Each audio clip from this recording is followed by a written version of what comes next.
Welcome back to the Marianne Hickman Show. Today we're talking talk tips number 31. Let's talk stage fright, what's behind it, how to get through it. Check it out.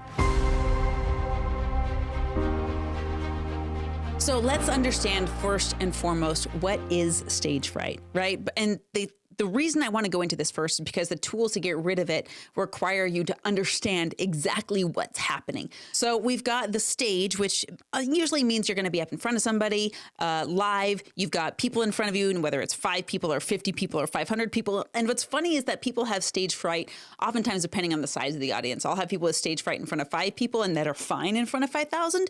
And then people in front of 5,000 freak out, and then they're fine in front of 5 people. I'm just trying to see how many F's I can put in this. Okay. So when it comes to stage fright, there are 3 responses: the fight, the flight, or the freeze. Usually what happens is freeze mode. And this is manifesting when you lose your train of thought on stage, when you get up on stage and suddenly the bright lights are up there and you don't know what to do and you lose your words, and maybe the slideshow stops and you're like, oh crap. And a lot of people find themselves rambling. They fight through it by just word vomiting all over the stage, not really going anywhere, not really making a point, and leaving their audience kind of shrugging, if not dozing off. So let me talk about what stage fright actually is made out of. Stage fright comes when, first of all, we are thinking about ourselves. What happens to me if I pee my pants on stage? What happens to me if I forget my lines? What happens to me if I lose my PowerPoint clicker? What happens if the lights crash or the tech crashes? Or what happens if the audience boos me off? What happens if, the crazy scenarios that we play through our mind that hardly ever happen? And sometimes they do, like tech stuff, that can happen almost every time. The question is, where is our mind? Who are we thinking about here? Because stage fright, I've always said, is inherently selfish. If we're thinking about what happens to me, what about me, then I'm thinking about me. When you're on that stage, guess what? It's not about you anymore. It's about your audience. So the question then comes, what happens to my audience if the tech goes out? The answer is nothing. They don't even need to know that the tech went out. What happens to my audience if I pee my pants on stage? Well, they're going to have a memorable experience. What happens to my audience if XYZ, XYZ? And that is the first step to overcoming stage fright, is realizing it's not about you anymore when you get up on that stage. So when you have stage fright come up for you, sometimes it manifests in physical shaking. Sometimes it happens backstage right before you go on stage and you you lose your sense of hearing. In some cases, you can't hear what's going on. You don't hear your name announced because you're so absorbed in your own brain. Here's what's happening. You've got all of the life experiences that have brought you to this moment. Your story, the interview that got you this stage, the person that booked you, the people that are hosting the event, they're all on your mind as well. You've got the entire audience who's looking at you. And the experiences and the content and all of this is rushing toward you. And it comes with good and bad news. The bad news is when we shift it to make it all about us and it elicits worry. The good news is when all of that energy comes to a head and you take a deep breath and you think, now is my time to deliver. Everything that I have lived through up until this point, getting up on stage. And if I were to sit backstage with you right before you went on stage, this is what I would tell you in your ear. Every piece of your life that you've gone through has brought you to this moment, prepared you for this moment, and qualified you for this moment. Every experience that you have had that you're about to talk about on stage is not only something that you've overcome, but it's something that's going to help your audience. When we withhold, that creates tension. When we hold on to stuff instead of letting it flow, that creates strain and stress. Think about how much stress your arm is under when you're holding a weight on it for a really long time. Think about how much tension and strain the Hoover Dam is under every single day because it's holding something back. If you were to let it flow freely like a water slide, there's no strain on that water. There's no strain on that flow. There's no tension. There's no stress because you're allowing every past experience, all of the inspiration that you receive in the moment to flow through you and to your audience. When you stop holding stuff back, the tension goes away. You're allowed to be yourself. You're allowed to be quirky. You're allowed to be a little bit funky on stage if that's who you are. And when you're allowing yourself to be who you are and who you're comfortable being on stage, it feels just like a conversation with the audience rather than feeling like, oh my gosh, there's all this tension. What if I don't perform? Instead, we just let it flow. Now, if you interview a lot of stage facilitators that have been in the game for quite some time, meaning they have thousands and thousands and thousands of stages, you will often find that they have a routine before they get on stage. Now, they might be on their 5,000th stage, and they're still going to go through their stage routine. They might have 10,000 stages under their belt, be traveling all over the world and speaking in front of foreign dignitaries. You might be talking to someone that's spoken on thousands of stages all over the world. Even Tony Robbins, when he's backstage, because he takes every stage seriously, goes through a routine to channel the energy and focus it into the audience. You might find that zoning out to a piece of music, taking a deep breath, putting you in total zen, that's your trick.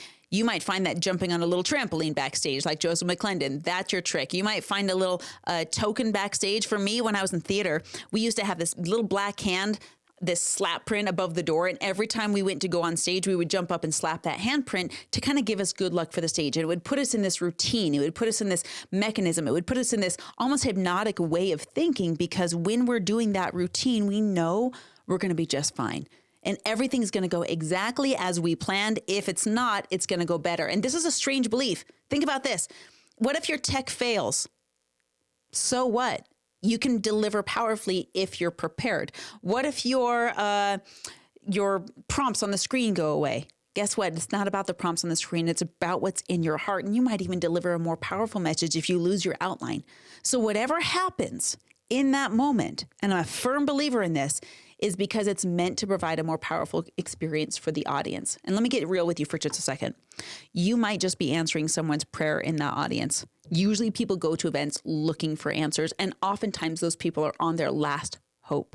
So when you can forget yourself and go to work, that makes the best keynote. Let me give you some practical tips on how to deal with stage fright before you get on stage and then right after you get on stage. Number one, I like to have some water with me. For me, and I sound picky and posh, but I like non-carbonated, non-ice, room temperature water. Why? Because I can chug it down real fast. And when I'm on stage, I like to just have that available to me. So I bring water up on stage with me whenever possible. I also, you're going to laugh at this one.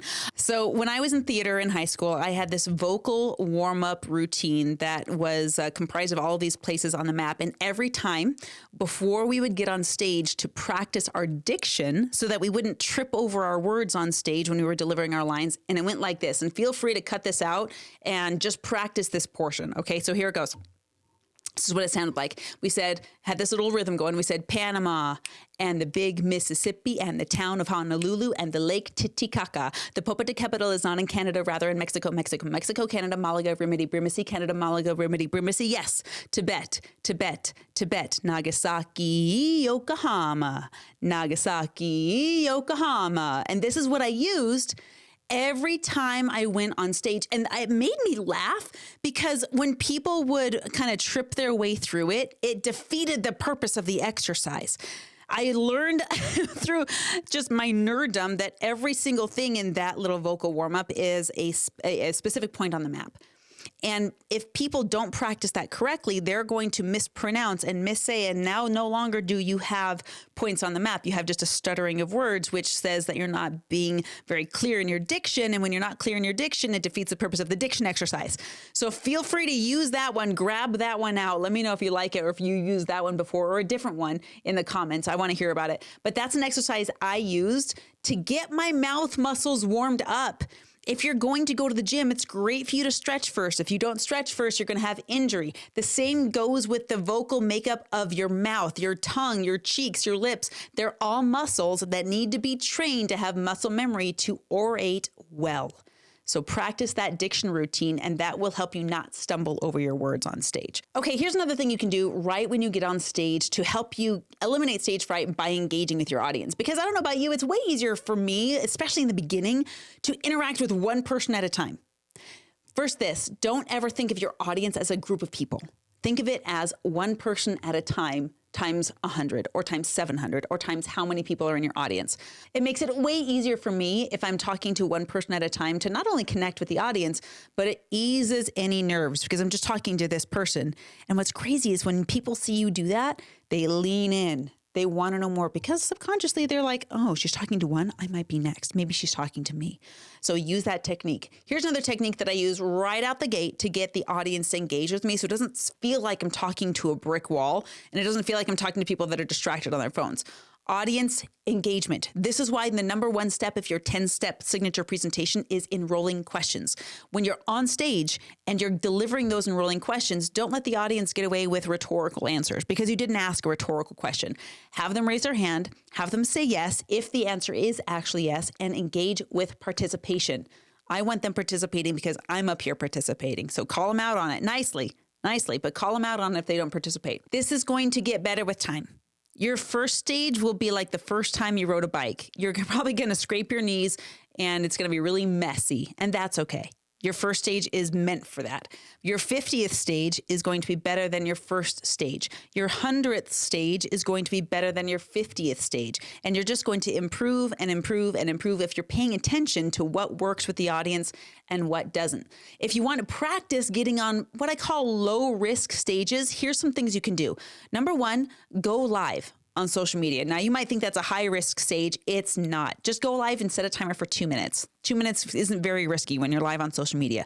Number two, get in a room with other speakers who are practicing. This is why I host speaker live events so that we can practice in a room in an audience full of other speakers that are trying to figure this out as well. It's a perfect place to stumble so that you are professional and polished by the time you get in front of your ideal audience. Now, I got to tell you about a time that I was really nervous to get on stage. Now, this was actually kind of recently. I was used to being on this certain stage for a really long time. I showed up regularly there. People recognized me. It was a kind of a known factor. It was like in our own house. I understood that audience, how they showed up and how they performed. And then I was asked to speak on a different stage. This was a high paid room. People paid thousands of dollars to be in that room. It was in a multi-million-dollar home. And I was asked to introduce like all these people. Some of them were idols of mine. Some of them were like huge military professionals and just a big A-list of people. And I thought, oh boy, okay, I haven't met these people before. I don't know this audience very well. They don't know me very well. I need to understand what is expected of this event. So here's what I did. I got with the event host and I said, what do you want this to look like? That way I can cater how I show up to what you're expecting. Number two, I met with each person I was introducing on stage so that I could develop a personal relationship with them in advance. So I could spend 30 seconds on a really valuable introduction. Number three, I used this very, very important tip that I do almost every time I get on stage, even when I'm getting on stages that are familiar with me, and that is interviewing the audience right out the gate. I ask them, what are you here for? And I get shares, and I ask people to share with each other.